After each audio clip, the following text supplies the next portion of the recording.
Shalom. Oke, hari ini saya ingin membagikan pertanyaan adalah sebuah pertanyaan.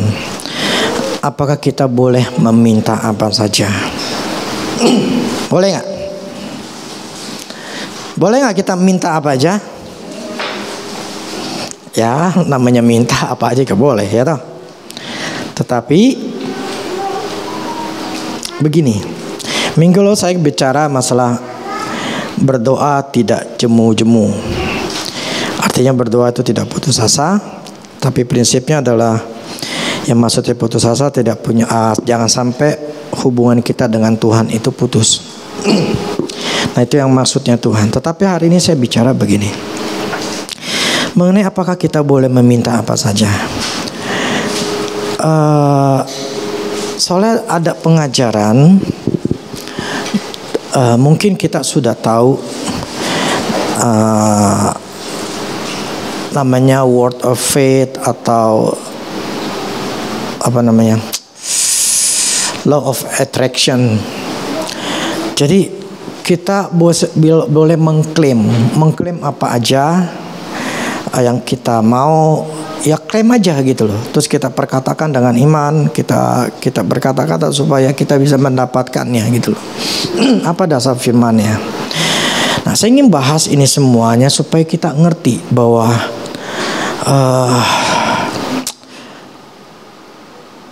kita buka dulu deh. Markus 11 ayat 22 sampai 24. Markus 11 ayat 22 sampai 24. Yesus menjawab mereka, percayalah kepada Allah. Aku berkata kepadamu, sesungguhnya barang siapa berkata kepada gunung ini, beranjaklah dan tercampaklah ke dalam laut, asal tidak bimbang hatinya, tetapi percaya bahwa apa yang dikatakannya itu akan terjadi, maka hal itu akan terjadi baginya. Karena itu aku berkata kepadamu, apa yang kamu minta dan doakan, percayalah bahwa kamu telah menerimanya, maka hal itu akan diberikan kepadamu. Nah, di sini Tuhan pernah mengajarkan atau berkata ketika pohon ara, Tuhan katakan kering gitu ya. Akhirnya memang kering. Nah, muridnya pada syok, besokannya syok, dia pada kasih tahu Tuhan itu kering. Nah, Tuhan ngomong katakan percaya kepada Allah, percayalah gitu. Maksudnya apa yang terjadi itu percaya kepada Allah. Dan Tuhan katakan barang siapa berkata kepada gunung ini beranjak, ya asal nggak bimbang, percaya apa yang dikatakan itu akan terjadi, maka itu akan terjadi gitu loh. Terus apa saja yang kamu minta dan doakan, percayalah bahwa kamu tuh telah menerimanya, maka hal itu akan diberikan kepadamu. Di sini katakan apa saja. Kita bisa minta apa saja. Asal kamu tidak percaya, tidak bimbang, kamu percaya, kamu akan menerimanya. Nah, jadi kita orang Kristen jadi berpikir bahwa apa yang kita punya, keinginan kita bisa klaim, kita bisa minta, kita percayain, kita mengimajinasikan bahwa kita terima. Nah, saya ingin, ya memang saya ada bicara masalah mulut kita yang berkuasa. Kita bisa merubah nasib kita melalui mulut kita. Ya, terus kemarin saya bicara doa dan doa tidak jemu-jemu. Nah, ini saya ingin jangan sampai kita nggak ngerti bahwa apa maksudnya kita meminta sesuai dengan keinginan kita itu kita berusaha untuk dapetin. Nah, ini soalnya agak tipis. Maksudnya tipis dalam arti bisa salah pengertian yang membuat kita itu jadi minta apa saja, mengklaim apa saja, entah kerjaan kita, entah rumah, entah mobil, kita klaim kita klaim jadi milik kita. Kan ini dikatakan apa saja yang kamu minta, doakan, percaya, kamu terima, pasti terima gitu loh. Nah, jadi kita harus ngerti juga bahwa firman ini maksudnya seperti apa, dan juga ada ada relasinya dengan istilah kasar tuh, syaratnya tuh kenapa bisa ada syarat-syaratnya lah. Tidak bisa kita meminta, mendoakan, kita mengklaim dan kita sudah percaya bahwa itu pasti terjadi. Tapi kenyataannya nggak terjadi, membuat kita jadi kecewa. Siapa yang pernah kayak begitu? Siapa yang pernah? Nggak mau ngaku. Saya pernah. Karena pengajaran dulu adalah seperti itu. Ada yang mengatakan ada mobil, tumpangin tangan, dalam nama Yesus aku akan punya mobil ini milik saya. Entah itu rumah, tumpangin tangan, dalam nama Yesus ini akan jadi milik saya. Ya, dulu saya pernah dengar seperti itu. Jadi ya karena belum ngerti ya ngikutin gitu loh, klaim gitu loh. Bawa dengan cara seperti itu karena firmannya seperti ini gitu loh. Kita lupa bahwa ada kedaulatan Tuhan.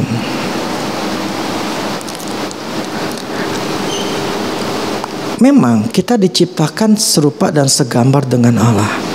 Tapi jangan lupa, kita bukan Allah sebenarnya. Yang namanya Allah itu cuma satu, ya Allah. Kita memang anak Allah, diberikan kuasa otoritas. Memang di mulut kita ada otoritas, betul. Tetapi jangan lupa bahwa Allah itu adalah Allah pencipta. Dia menciptakan segala sesuatu. Bukan kita mempunyai kuasa penciptaan di mulut kita, kemudian kita menciptakan apa yang kita mau gitu loh. Kita mengklaim apapun yang kita mau. Jangan lupa Allah itu punya otoritas, punya kedaulatan. Apa selama ini saya yang ajarkan itu adalah Tuhan sudah menyediakan segala sesuatu apa yang kita butuhkan. Artinya apa? Tuhan sudah sediakan. Artinya apa? Dia sudah ciptakan. Artinya apa? Itu sudah ada. Nah, yang kita klaim, yang kita percaya adalah apa yang Allah sediakan. Bukan menurut pikiran kita atau keinginan kita. Jadi kita bukan menciptakan sesuai keinginan kita, kemauan kita, mengimajinasikan kemauan kita, bukan mengimajinasikan apa yang Allah sudah sediakan. Allah bilang A, bendanya A. Itu A, bendanya A. Tapi kita mau bendanya B. Yang gak nyambung, yang gak dapat. Karena tetap ada kedaulatan Allah. Karena tetap kita harus tahu bahwa Allah yang penciptanya. Dia sudah menciptakan sesuatu yang sudah disediakan. Contoh begini, apakah si Marvel misalnya masih kecil lagi, dia seperti ini, papi minta mobil, saya kasih nggak? Kasih nggak, Ting? Ya enggak lah. Lawang dia belum bisa naik mobil. Atau papi mau ke puncak, pinjam mobil ya. Emang siapa yang bawa? Marvel yang bawa. Kita orang tua kasih nggak? Ya nggak bakal kasih lah. Kenapa? Karena kita tahu kemampuan dia. Kita tahu ini nggak bagus. Kita tahu bahwa ini bisa mencelakakan dia. Karena saya tahu yang terbaik buat dia seperti apa. Demikian juga dengan Allah. Dia itu punya kedaulatan. Dia memutuskannya. Bukan kita hanya mengklaim apa yang kita mau. Nggak bisa. Saya dulu pengen punya motor itu CBR apa yang build up lah waktu itu, yang gak gitu gede, yang 150 cc gitu loh. Saya pengen banget itu punya motor gitu loh, karena ya itu model balap. Tapi saya nggak dapat. Akhirnya saya bisa beli adalah yang fiction. Nah, ketika saya punya fiction, saya baru ngerti. Lebih baik gue punya fiction dibanding itu punya Honda seperti itu. Kenapa? Itu build up, nanti spare partnya susah. Akhirnya saya emang nggak beli, walaupun saya punya uang tuh bisa beli, tapi saya nggak beli gitu loh. Akhirnya keinginan hati saya karena ada yang nawarin fiction, ya saya beli fiction. Artinya apa? Tuhan tahu saya punya keinginan pengen mau beli motor ini, tapi Tuhan lihat nanti lu susah. Kenapa? Nanti spare partnya susah. Kayak dulu saya punya Kimco begitu, spare partnya susah. Akhirnya saya jual gitu loh. Itu jualnya lumayan tinggi, 2,1 juta. Nah, karena Tuhan tahu bahwa saya punya keinginan, tapi Tuhan tahu keinginan lu gak bagus. Gue kasih yang ini aja deh. Nah, ketika saya dapat, saya bersyukur. Model lebih bagus, ya istilah spare partnya gampang. Ya, saya gak pernah bermasalah dengan itu motor. Nah, yang saya ingin maksudkan bahwa kita harus tahu bahwa Allah tuh punya tetap yang namanya otoritas kedaulatan. Kita tidak bisa mengklaim apapun. Word of faith. Jadi ada perkataan iman. Kita tidak beriman dengan perkataan kita sendiri. Nah, kita tidak bisa atau melakukan beriman dengan perkataan sendiri. Kita harus beriman kepada perkataan Tuhan. Kita harus beriman terhadap perkataan atau kehendak Allah. Itu baru kita boleh punya iman. Tetapi bukan karena keinginan kita beriman, kita berkata-kata jadi supaya kita punya beriman untuk mendapatkannya. Enggak salah kalau kita pengen beriman dengan perkataan kita. Loh, kok enggak salah? Ya, kita punya hak masing-masing untuk melakukan itu. Itu punya hak. Ya, kita bilang nggak salah, ya udah nggak salah. Yang saya maksud begini, bukan masalah ini salah atau benar ya. Yang saya maksud gini, kalau itu ternyata nggak dapet klaim-klaim seperti itu, jangan nyalain Tuhan. Tuhan firman-Nya nggak ngomong seperti itu. Apa saja aku doakan dan mintakan, percaya bahwa kau telah menerima, ya menerima.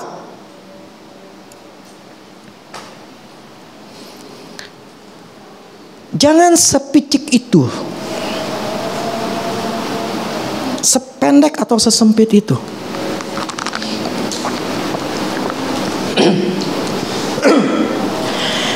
Ini yang ya kemarin saya lihat di IG ya ada yang ngebahas seperti itu. Karena ya dulu pengajaran seperti itu, dan sekarang pun memang ada pengajaran seperti itu yang mengatakan bahwa mulut kita itu sama berkuasa dengan mulutnya Tuhan. Akhirnya ya itu dia jadinya kebablasan. Kebablasan artinya kita tidak memandang kedaulatan Tuhan. Jadi kita ingin melakukan sesuai keinginan kita. Kita ngomong, kita menciptakan, kita mengenai sesuai dengan keinginan kita semuanya. Tidak melihat bahwa ada kedaulatan Tuhan, tidak melihat ini kehendak Tuhan atau bukan. Ya, contoh waktu kemarin yang saya mau beli yang rumah yang saya tinggalin, itu saya udah berapa puluhan kali itu doain itu rumah supaya jual, supaya kejual. Jadi saya udah lama dari 2013 ya, 14. Karena maksud tujuan saya cuma hanya mau ya pengen buat beli sebelah gitu. Saya udah doain berkali-kali, saya klaimin, saya tumpangin tangan. Sampai saya bilang istri saya, lu lepasin deh. Maksudnya saya jadi keingatan dulu yang di yang diserengseng. Ya dia bilang, gue udah lepasin, gue nggak masalah. Tapi enggak juga. Nggak kejual-jual gitu loh. Saya minta sama Tuhan tetap nggak kejual. Sampai akhirnya karena kemarin si Marvel sekolah online, setelah saya sakit COVID, udahlah pindah sana aja lah. Nah waktu sana pun saya cuma hanya berpikir cuma sebentar. Jadi saya pikir saya pengen beli barang-barang yang nggak usah lah, yang simple-simple aja gitu, yang murah, yang cuma lemari kecil selesai. Tapi sampai sana enggak, jadi malah saya pikir udah gue pengen beli lemari yang gedean, gue mau bikin kitchen set. Tadi nggak mau bikin kitchen set gitu loh, nggak mau macem-macem lah istilahnya. Prinsipnya cuma hanya sebentar doang gitu loh. Tapi kenyataannya nggak seperti itu. Beli ini, beli itu, beli segala macem gitu loh. Nah setelah saya tinggal, saya baru ngerti gitu. Memang Tuhan ingin saya tinggal di situ. Nggak punya kepikiran saya untuk tinggal di sana, nggak punya kepikiran gitu loh. Ada sih, apakah dulu saya benar berpikir apakah Tuhan memang kita suruh ke sana ya? Cuma saya bilang enggak lah, gue pengen jual gitu loh. Gue pengen jual. Jadi saya doain, saya klaimin dalam nama Yesus ini akan terjual. Enggak kejual. Nah beda waktu kasusnya yang di Serengseng gitu loh. Itu rumah karena memang saya tahu ini ada penghalang atau enggak gitu loh. Ternyata memang penghalang di sisi saya, karena memang dia bilang dia enggak apa ya, baru pindah, artinya enggak serak.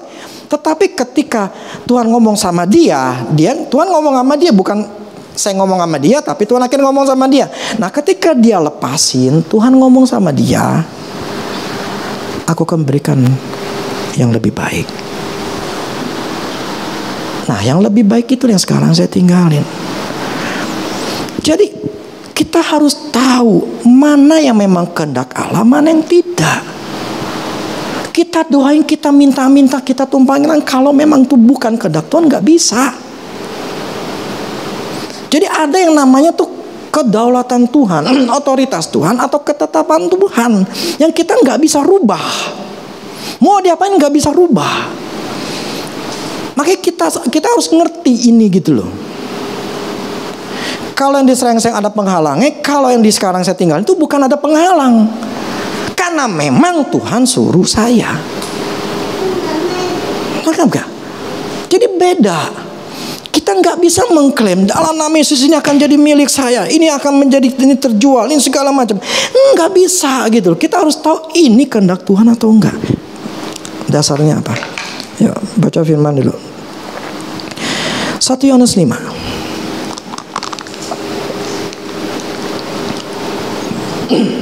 Dan inilah 1 Yohanes 5 ayat 14 sampai 15.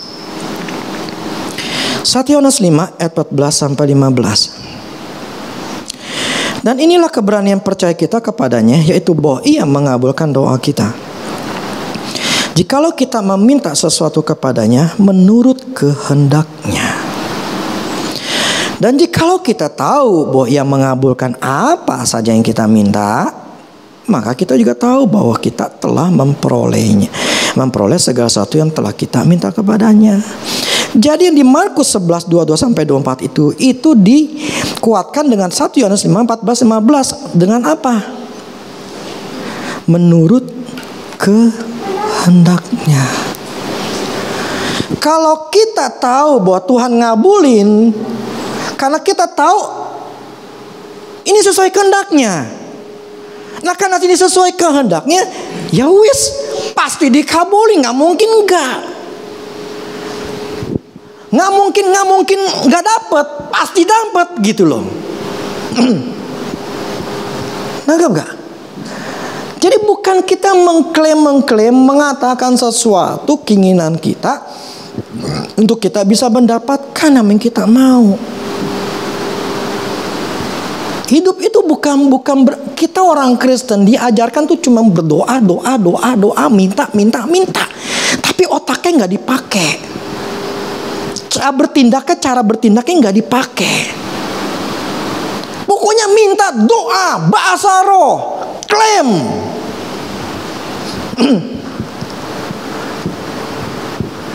Tapi kenyataannya di dalam apa yang dialamin enggak dapet.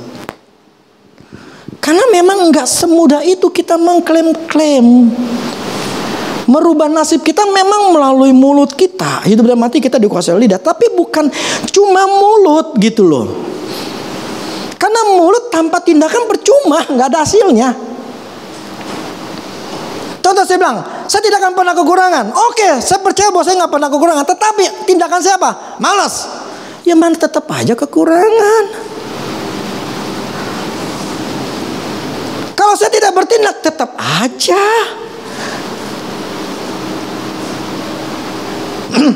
Saya ingin kita semua seimbang. Iman tetap harus ada. Tanpa iman kita nggak mungkin berkenan sama Allah dan tidak bisa tidak mendapatkan ya. Tetapi tetap ada namanya tindakan. Iman tanpa tindakan mati. Nggak ada apa-apa. Ada orang klaim saya sembuh. Oke, lu klaim lu sembuh, tindakan lu apa? Dari kata dari sikap hidupnya, mukanya, khawatir, takut atau enggak. Lah kalau dia klaim gue sembuh, tetapi sikapnya masih sakit, dia merasakan sakit, dia jadi Tuhan kok masih sakit ya, kok Tuhan kok masih begini, kok makin parah. Lah itu bukan tindakan namanya. Dia bisa klaim sembuh karena firman Allah mengatakan lebih aku disembuhkan. Oke, boleh klaim. Tapi tindakannya apa? Lah tindakannya, sikap hidupnya aja masih menggerutu. Terus mau klaim, ya nggak bisa. Kita harus nangkep bahwa bukan masalah ini kita ini semua harus ada keseimbangan. Kita nggak bisa menuntut Tuhan, memaksa Tuhan mengikuti keinginan kita, kemauan kita. Kalau nggak dapat kita jadi marah.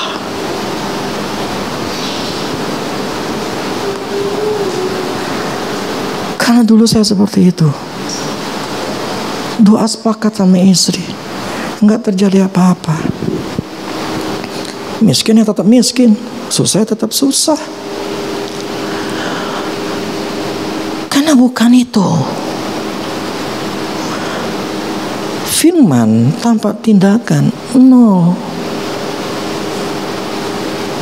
Kita harus juga tahu diri. Kalau kita memang belum nyampe, berarti kita harus bukan nambahin iman ya.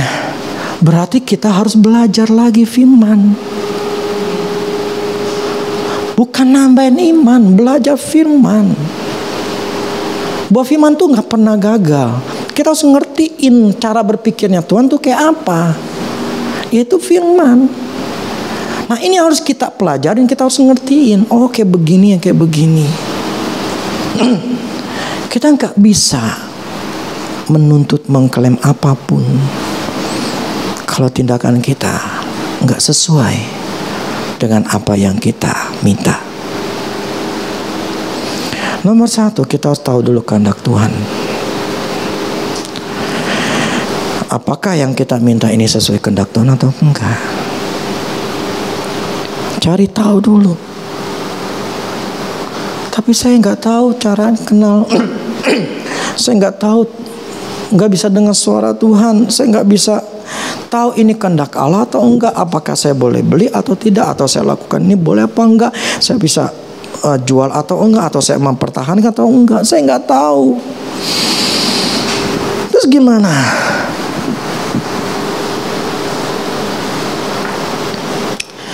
Begini, di dalam dunia ini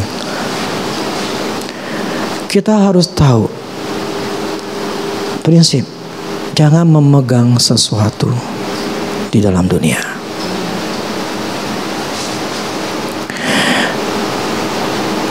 Sekalipun itu janjinya Tuhan. Loh, kok gak beriman, gak percaya? Yang saya maksud begini. Sekalipun Tuhan, kita tahu itu kehendak Tuhan. Sekalipun kita tahu kehendak Tuhan, jangan pernah pikirin, paksain Tuhan, atau bertanya Tuhan kapan, Tuhan kapan. Itu menunjukkan kita nggak sabaran, kita jadi bertanya Tuhan kepada Tuhan jadi cerewet. Akhirnya itu bisa menjurus kepada kita nggak percaya sama Tuhan. Jadi harus gimana? Sekalipun kita terima janjinya Tuhan, lepasin. Kok lepasin? Karena kita nggak tahu kapan janjinya itu dapat. Kita nggak tahu kapan itu dikasihnya. Kalau kita nongkrongin terus, tanyain Tuhan terus, capek. Lebih baik serahin sama Tuhan.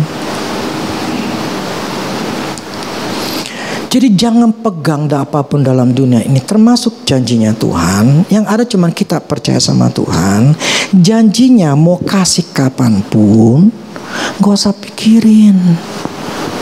Biarkan itu otoritas Tuhan, kedaulat Tuhan yang akan memberikan kepada kita. Bagian kita adalah melakukan ada tindakan plus percaya. Hanya percaya dengan melakukan tindakan. Bagaimana dapatnya? Caranya seperti apa? Kita nggak perlu tahu, nggak perlu ngoyo. Yang penting bagian kita harus kita lakukan. Jadi kita nggak ngotot sama Tuhan.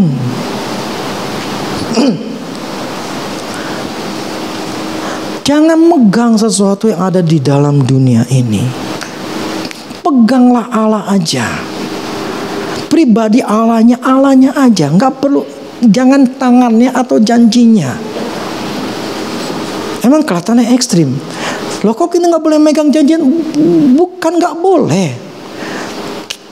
Gini loh, manusia kalau udah dikasih janji itu nuntut. Akhirnya kepikiran mulu.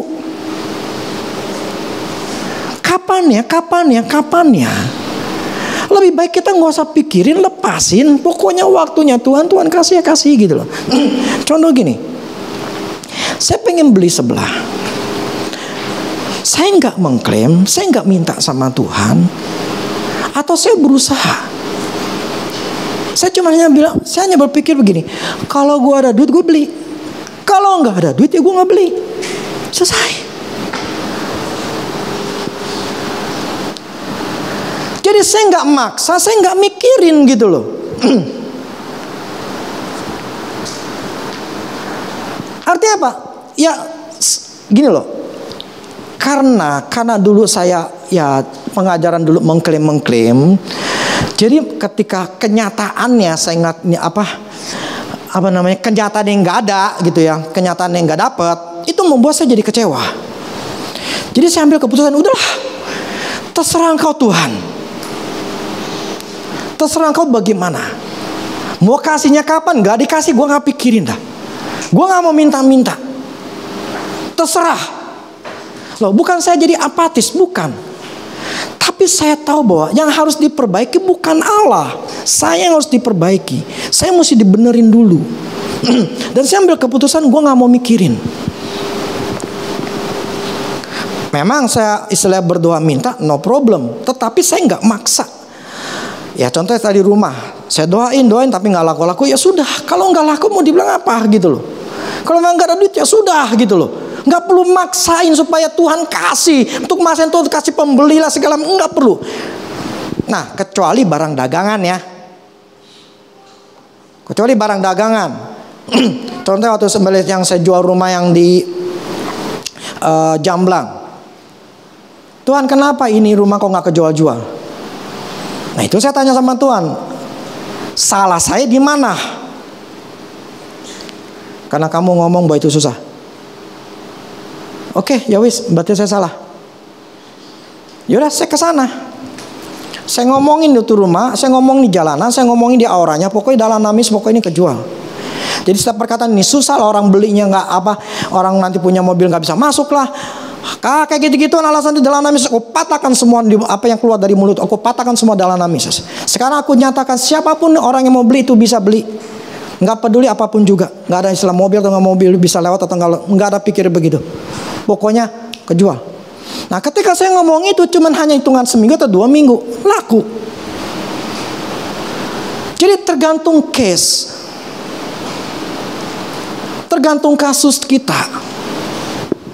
Jadi hidup itu nggak bisa nggak cuma nggak cuma satu hal gitu loh.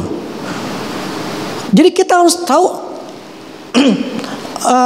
ini kehendak Allah atau tidak. Oke, kalau kehendak Allah, kehendak Allah barang dagangan saya laku gitu loh. Itu kan kehendak Allah. Ya dong. Masa saya usaha tetapi nggak laku, susah. Berarti kan ada sesuatu yang salah di sayanya. Ya berarti saya harus cari tahu, Tuhan ini kenapa nggak laku, ini kenapa susah.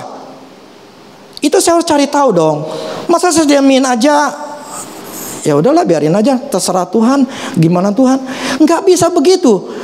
Ada sesuatu yang salah nggak gitu loh. Kalau ada sesuatu yang salah ya saya mesti beresin.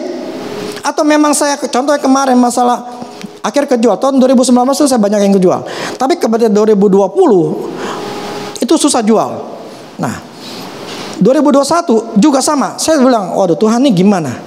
Ya Tuhan kasih tahu saya. Sekarang itu karena gini, kamu kurang iklan ya. Ya udah, saya langsung iklanin. Jadi saya sebar gitu loh, lebih banyak. Bahkan saya istilahnya ada yang saya sundul tiap hari. Bahkan sehari itu bisa 4 kali, 5 kali. Seingat saya sundul. Ada kali 10 kali dalam sehari itu saya sundul. Biar naik ke atas. Ternyata waktu saya lihat ada ranting saya. Ada ranting nomor 1, ranting nomor 3, nomor 4, nomor 5 gitu. Pokoknya di 10 besar. Karena saya tembak terus gitu loh. Nah yang saya maksud begini. Itu tindakan saya yang harus disertai ketika saya punya iman. Saya nggak bisa mengklaim, doain, tapi saya nggak tahu apa yang saya lakukan atau saya nggak melakukan bagian saya. Yang nggak bisa. Nah, kalau kita dagangan kita, usaha kita, kerjaan kita, kita hanya klaim gue berhasil, tetapi tindakan kita nol, ya tetap aja susah. Jadi maksudnya gini, kita orang Kristen tuh jangan cuma hanya doa, hanya minta, tapi nggak pakai otak gitu loh. Kita harus cari tahu kenapanya. Kita harus tetap kerja. Kita harus melakukan tindakan. Nah ini yang kita harus pelajarin.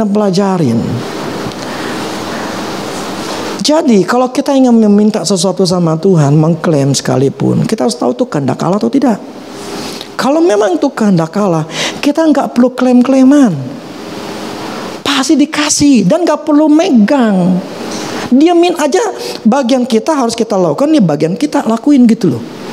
Nah entah kapan ya Tuhan kasih, ya sudah nanti akan dikasih. Yang penting bagian gue harus lakuin, selesai. Nggak perlu kita pegang, capek.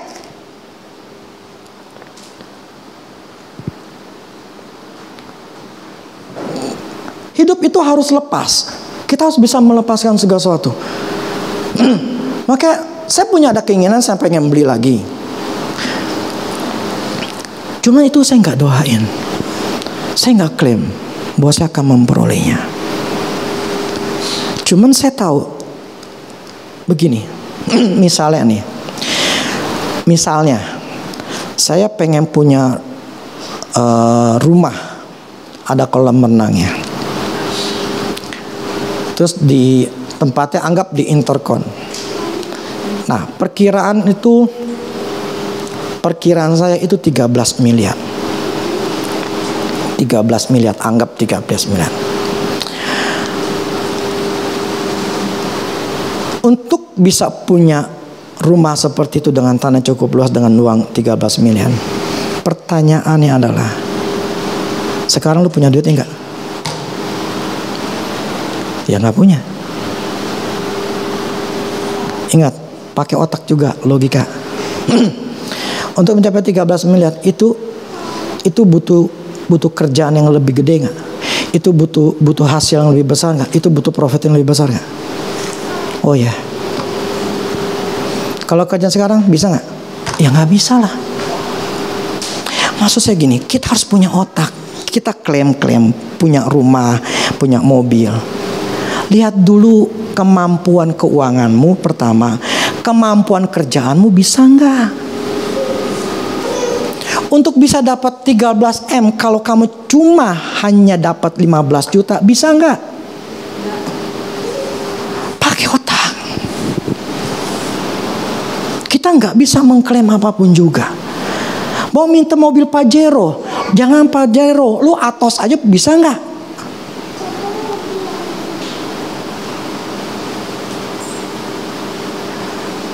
Atau penyakit, lu penyakit pilek aja lu percaya nggak sembuh? Artinya apa? Itu ada step yang harus kita lewatin dulu. Dan harus ada jembatan, harus ada. Ya tadi kalau mau punya duit 13 miliar berarti punya berapa penghasilan untuk bisa dapat 13 miliar. Itu mesti mikir. Demikian kita punya mobil, punya motor, atau segala macam. Kita harus pikirkan kemampuan keuangan kita dan pekerjaan kita bisa enggak. Nah kalau enggak bisa ya jangan jangan lebay gitu loh. Makanya kalau firman katakan jangan berpikir daripada yang kamu pikirkan. Ya maksudnya kita tuh jangan mikir yang kegedean. Loh kita bisa boleh mimpi besar, boleh. Mimpi besar boleh. Tetapi maksud saya paling tidak masih sadar gue masih nginjak bumi. Enggak tinggal di awan gitu, masih nginjak bumi. Artinya apa? Lu sadar lu belum bisa. Lu mau misalnya oke, lu mesti bertindak. Bukan cuma ngomong doang, mengklaim tapi nggak ada tindakan. Nah ini problemnya orang Kristen adalah seperti itu. Kita diajarkan gitu namanya word of faith, perkataan iman. Itu diajarkan oleh banyak hamba Tuhan. Contohnya juga vaksin lah. Vaksin itu adalah nanti ada namanya chipnya.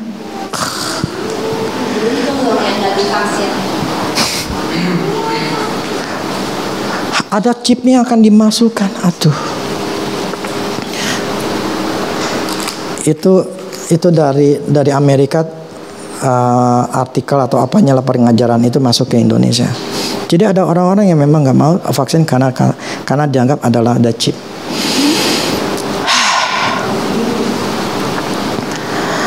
Pengajaran itu banyak yang sesat. Itu terserah orang itu mau nggak mau vaksin atau tidak vaksin. Kalau saya tetap vaksin.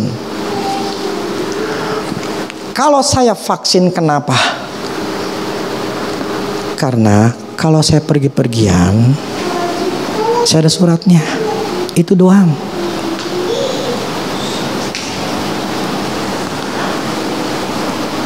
Dan saya nggak takut nanti ada chip. Nggak ada chip. Ada chip, ada film chip no. Yang tahun 80-an. Itu film chip. Nggak ada gitu-gituan, dibohongin. Jangan digoblokin dengan mudah dengan orang-orang Amerika. Nggak ada gitu-gituan. Nah, jadi seperti itu. Jadi ada hal-hal yang kita harus ngerti. Kita seringkali diajarkan dengan hal-hal yang aneh-aneh. Makanya saya baru ingat Tuhan pernah ngomong waktu berapa ya di awal-awal tahun 2004 lah. 2003 2004. Jagalah dirimu dan berhati-hatilah dengan pengajaranmu. Itu Tuhan ngomong apa sih Paulus ngomong ke Timotius. Nah, saya tahu saya harus hati-hati. Makanya saya ingin kasih tahu hari ini untuk hati-hati. Kemarin saya katakan doa tidak bejemu-jemu. Itu tujuannya bukan kita minta sama Tuhan siang dan malam gitu, bukan. Tapi untuk hubungan kita nggak terputus sama Tuhan. Kita punya hubungan sama Tuhan. Saya bicara masalah mulut ini bisa merubah nasib. Nah itu yang saya maksud, bukan berarti kita mengklaim yang hari ini saya ngajarkan. Tapi yang saya maksud, jangan kita ngomong sesuatu yang salah dan salah. Lebih baik kita ngomong hal yang benar. Nah satu hal lagi, jangan berpikir bahwa kita ngomong hal-hal positif. Yang terbaik adalah yang kita bicarakan adalah hal-hal yang benar, yaitu firman Tuhan. Bukan masalah hal yang positif. Level yang tertinggi adalah firman. Positif memang baik, tetapi yang terbaik adalah firman Tuhan. Jadi yang kita perkatakan adalah firman Tuhan, bukan hal yang positif. Nangkap ya? Bukan hal-hal yang positif. Yang ya itu baik, tetapi yang terbaik adalah ngomong akan firman Tuhan, kebenaran yang harus kita omongan. Nah, tadi kita ngerti bahwa semuanya harus kehendak Tuhan. Nah, kemudian kita Yohanes 20 ayat 29. Yohanes 20 ayat 29. Kemudian dia berkata kepada Thomas, taruhlah jarimu di sini dan lihatlah tanganku. Ulurkanlah tanganmu dan cucukkan ke dalam lambungku. Dan jangan engkau tidak percaya lagi, melainkan percayalah. Thomas menjawab dia, ya Tuhan, Allah, Tuhanku dan Allahku. Kata Yesus kepadanya, karena engkau telah melihat aku, maka engkau percaya. Berbahagialah mereka yang tidak melihat namun percaya. Jadi maksudnya gini, syarat untuk kita meminta kepada Tuhan supaya itu dikabulkan, itu pertama tadi mengetahui kehendak Allah atau tidak. Kalau nggak tahu, ya udah serahin sama Tuhan, jangan maksa Tuhan. Kalau memang kehendak Tuhan, kita pasti akan memperolehnya. Yang kedua tadi katakan melakukan bagian kita. Jadi ora et labora, iman tanpa tindakan tuh mati. Yang ketiga inilah tetap percaya. Walaupun belum ngelihat, kita percaya bahwa Allah akan mencukupi, bahwa kita percaya bahwa Allah akan menyediakan. Jadi iman itu sesuatu yang tidak kita lihat, tapi kita percaya bahwa Allah itu sanggup. Nah, sekali lagi ini semua tetap harus ada keseimbangan. Jangan kita cuma hanya percaya, mempertahankan iman iya, tetapi jangan lupa yang nomor 2, ada tindakan iman. Tindakan itu adalah sesuatu yang pinter. Ada tindakan yang kita tahu ini memang gue harus lakuin. Gue mesti kerja, gue mesti tidak boleh putus asa, gue mesti tetap bertindak, gue tetap mesti ngelangkah. Oke, kita punya iman, oke kita percaya sama Tuhan, tetapi jangan lupa, kalau kita tahu susah dagangannya, berarti ini ada sesuatu yang kita lakukan. Kalau kita tahu ini ternyata masih belum bisa juga, ini berarti kita sudah melakukan lagi hal yang lain. Bukan cuma hanya berdoa, Tuhan berkati, Tuhan berkati, Tuhan berkati. Bukan. Pakai otak lah. Nah, ketika saya jual rumah ternyata itu nggak laku-laku, ya Tuhan bilang sekarang iklanin lebih kencang lagi. Ya saya iklanin lebih kencang lagi. Artinya apa? Ada tindakan yang saya harus lakukan. Bukan cuma hanya berdoa. Kalau kita yang kerja, tindakan dia apa? Kerja yang bagus, yang baik, yang benar, yang bisa menghasilkan. Jadi tetap ada yang namanya bagiannya Allah, ada bagiannya kita. Jadi yang kita bukan masalah ngeklaimnya. Allah tuh pokoknya sudah sediain aja, titik. Tinggal saya harus melangkah dengan iman, dengan percaya, dengan tindakan atau langkah yang pintar. Nggak bisa saya mengklaim-klaim.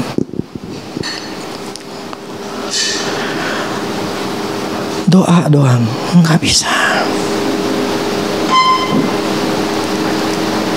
Nangkap nggak? Kalau kita ingin mau merubah hidup kita, berarti kita harus merubah tindakan kita. Kalau kita tahu kerjanya cuma A dan cuma hanya menghasilkan 2 juta, mau bermimpi untuk dapat 50 juta, jangan mimpilah. Kalau masih tetap di situ terus, di kerjaan didapatin cuma 2 juta, terus bermimpi 50 juta, ya nggak bisa lah, tetap aja 2 juta. Kalau ingin dapat 50 juta, berarti ada kerjaan yang bisa menghasilkan 50 juta. Ya apa? Ya sudah, cari tahulah. Jadi maksudnya kita harus punya realistis juga gitu loh. Ada logikanya. Jangan mengklaim dalam nama Yesus ini rumah akan milik saya, padahal itu rumahnya 500 juta, penghasilan cuma berapa duit. Memang bisa KPR, tapi yang kita harus lihat kemampuannya, kerjaannya gimana. Jangan-jangan di tengah jalan nggak bisa bayar, kayak saya nggak bisa bayar dulu saya. Itu rumah di Japos, akhirnya jual. Nanti gak pakai nama kakak ipar saya. Lah uang saya gak punya kerjaan, pakai nama dia. Gak ada kerjaan, mau punya rumah tuh susah. Tapi saya gak ngeklaim. Contoh waktu saya mau punya rumah, waktu kan saya dulu saya ngontrak lah di rumah cici saya. Nah waktu itu akhirnya mama saya mau masuk ke rumah cici saya, jadi saya harus keluar. Nah waktu saya keluar, saya nggak mau ngontrak lagi. Dulu saya pernah ngontrak 2 tahun, habis 25 juta, hilang begitu aja. Itu papa saya yang bayarin. Nah sekarang gue yang bayar sendiri, nggak ada duit. Saya cari, akhir ketemu di Srengseng. Saya tanya, ini tanpa kasih tahu dia, ya gue nggak tahu ya. Harga 3,5. Saya ke kantornya, bisa kurang nggak bisa kurang. Dia cuma 50 juta. Bisa berapa kali bayar? 3 kali bayar, 3 bulan. Saya harus punya rumah, dan saya terpaksa, dipaksa, bukan terpaksa, dipaksa keluar. 50 juta saya taruh, blek. Sisanya gimana? Gue nggak pikirin lah. Saya coba gimana caranya. Yaudah pinjem. Mau nggak mau pinjem KPR nggak mungkin. Kalau nggak ada kerjaan. Pertama saya pinjam sama ada satu orang yang saya kenal, untuk pelayanan. Saya cuma hanya dikasih 150 juta. Total harga rumahnya itu 350. Cuma dikasih saya minjem 300, saya dikasih cuma pego. Waduh kurang nih. Saya bayar bulan keduanya. Ketiganya gimana? Akhirnya saya pinjam sama cici saya. Dia kasih saya logam mulia. Ya udah, saya kasih, saya jual, saya bayarin, tutup. Saya punya rumah dengan modal nekat. Tapi kenyataannya baru tinggal sebulan. Baru sebulan Tuhan bilang jual. Beli rumah ini. Baru belum, itu juga masih belum selesai. Masih ada pintu atau apanya tuh, pintu ya. Apanya pokoknya masih belum selesai. Suruh pindah. Itu saya modal nekat. Tapi Tuhan tolong saya. Jual dalam waktu 3 bulan saya itu untung 150 jutaan kurang lebih. Itu rumah 3 bulan. Saya tutupin yang cici saya. Terus kalau yang satu lagi itu saya nyicil sebulan, per bulan 5 juta. Udah selesai semuanya. Dan akhirnya saya bisa keluar sebagai pemenang. Saya nggak pikirin, saya nggak berdoa waktu itu. Yang penting adalah bagi saya waktu itu, ini mepet mesti punya rumah. Anak saya 3, ada 3. Marvel udah ada waktu itu.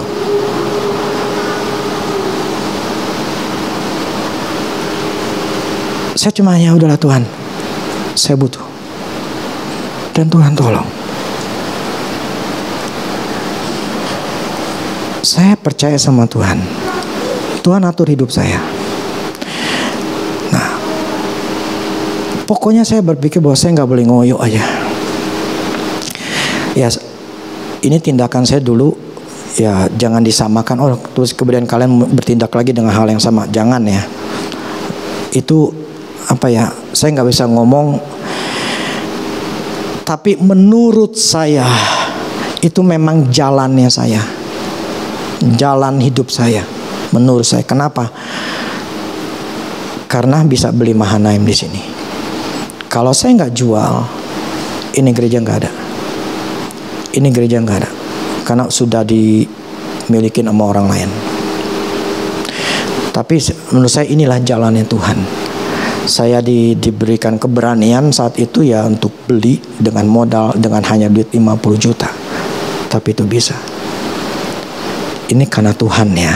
Itu saya katakan, kita nggak bisa klaim-klaim kalau itu bukan kehendak Tuhan. Nah, saya waktu di Japos hilang, loss. Padahal dulu cuman hanya bulanan cuman berapa sih? Enggak. Rumahnya cuma berapa juta, 45 juta, sekitar 500 ribuan lah, 700, kurang ratusan ribu. Itu nggak mampu saya. Akhirnya mau nggak mau dijual. Ya itu memang kehendak Allah dijual. Kalau saya tinggal di Japos, nggak mungkin ada Mahanaim. Kenapa? Mahanaim itu dimulai ada di kontrakan saya dulu, di Kembangan. Itu cikal bakal Mahanaim. Jadi kalau menurut saya sih, saya ada punya, Tuhan berikan namanya jalur hidup. Nah, jalur hidup itulah yang tadi awal saya katakan, kita nggak bisa mengklaim semua itu ada kedaulatan Tuhan. Tuhan yang atur. Sekarang saya bisa punya itu rumah, itu pun Tuhan yang atur. Saya hanya nyerahin hidup saya. Saya ke 2004 itu saya tuh masih tinggal di rumah cici saya. Itu saat dimana 2000 keluar dari sana jam berapa? 2010 ya, ya. Pokoknya 2006 itu saya nyerahin hidup saya sama Tuhan. Mahani udah ada 2003. Tapi total saya nyerahin hidup sama Tuhan itu di 2006. Sejak itulah Tuhan itu memberkati saya lah. Karena waktu dulu pola pikirnya salah. Klaim doang. Gak berhasil, susah. Jadi pelayanan, jabatan hamba Tuhan itu apa ya? Itu tidak cukup.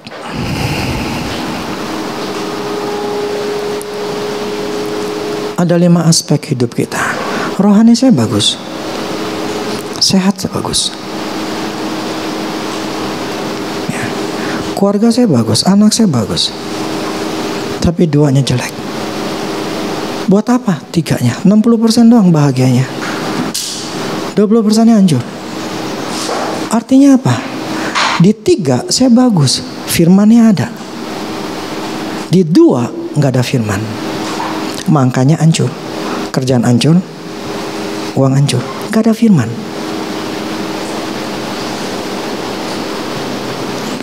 Kalau 2 ini ada firman, 40% jadi 100%. Itu bahagia yang sempurna.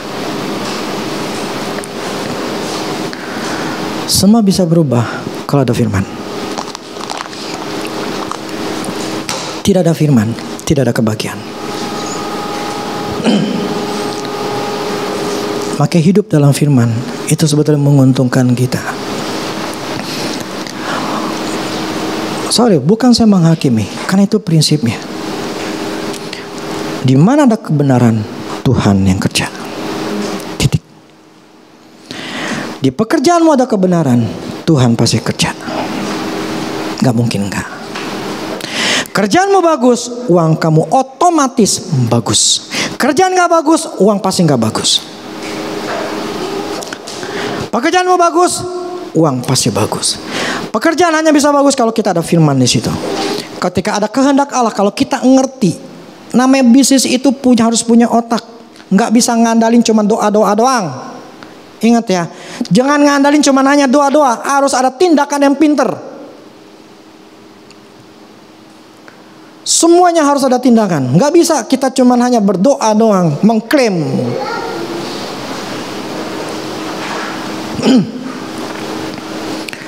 Semuanya harus seimbang. Kalau pengen berubah hidupmu, berubahlah tindakanmu. Kalau gak mau berubah, ya sudah.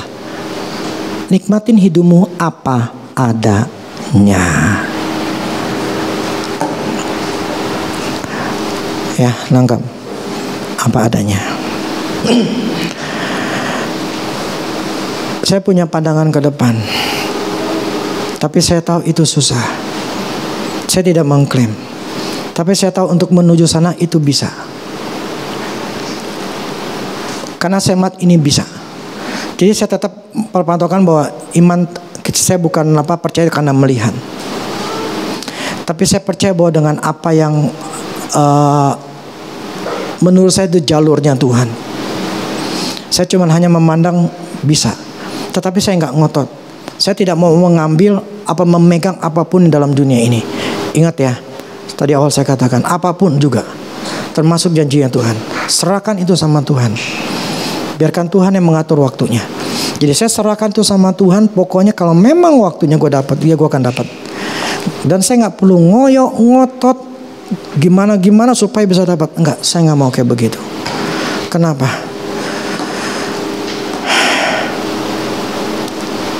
Jalan Tuhan itu sesuatu yang sifatnya adalah tidak menyusahkan. Jalan Tuhan itu tidak menyusahkan. Karena saya berfirman katakan begini, jalan orang benar itu rata. Tuhan merintis jalan orang benar itu rata. Bukan berarti tanpa perjuangan. Semua harus berjuang. Tetapi yang saya maksud bahwa Tuhan akan membuat itu bisa. Kalau kita tahu ini kehendak Allah, kita tahu ini bisa, kita hanya nyerahin sama Tuhan dan tidak perlu ngotot ngoyo. Tuhan tahu hati saya nggak di uang, hati kita nggak di uang. Tuhan akan bukain jalan. Ngerti ya? Jadi saya ingin khotbah ini seimbang, supaya kita jangan terpengaruh dengan doa, dengan khotbah yang mengatakan mulut kita berkuasa, kita bisa klaim apapun juga betul. Tapi saya katakan itu tidak betul 100%. Harus ada syaratnya. Kehendak Allah. Untuk kita tidak melupakan kedaulatan Tuhan. Tuhan yang atur hidup kita. Ya, kita nggak bisa klaim seenaknya. Gue akan miliki rumah ini, gue akan miliki rumah ini, gue akan miliki. Tunggu dulu. Lu punya otak, lu mikir dulu. Gaji lu berapa? Nangkap ya. Supaya kita jangan orang gelap mata, iman buta. Tunggu dulu, gaji lu berapa? Bisa KPR? Oke, bisa KPR. Tapi ingat, kemampuan itu akan dinilai oleh bank. Kalau memang belum mampu, ya sudah, jangan dulu. Saya jualan rumah pun kayak begitu. Saya waktu ngobrol sama orang itu, saya lihat dulu nilai orang ini bisa nggak. Kalau nggak bisa, di awal kata sorry, nggak bisa, percuma, kamu akan susah. Saya cut langsung. Tapi kalau saya lihat dia mampu, oke, saya baru bisa kasih.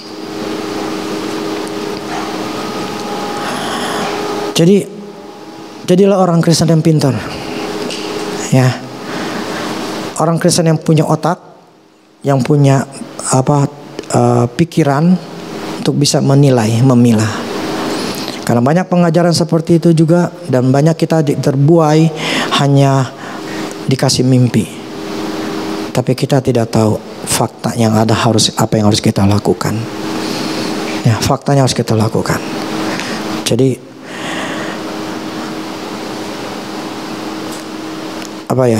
harus hati-hati aja lah dengan pengajaran yang harus mengklaim. Kalau saya lebih suka khotbah yang sifatnya adalah keseharian. Makanya bagi saya nggak pikirin lu orang apapun juga, hamba Tuhan apapun, besar atau tinggi, gesarat segala macam, gue nggak pikirin. Saya nggak merasa kok dia lebih terkenal, gue nggak butuh dikenal. Bagi saya adalah saya sama Tuhan, pandangan Tuhan terhadap saya itu apa ya? Itu jauh lebih penting. Karena saya nggak butuh gitu-gituan. Amin. Ngerti ya? Jadi saya harap jangan mulai klaim. Ya, tahu dulu posisi kita dan posisi kehendak Allah sudah ada apa belum. Amin. Tuhan Yesus memberkati.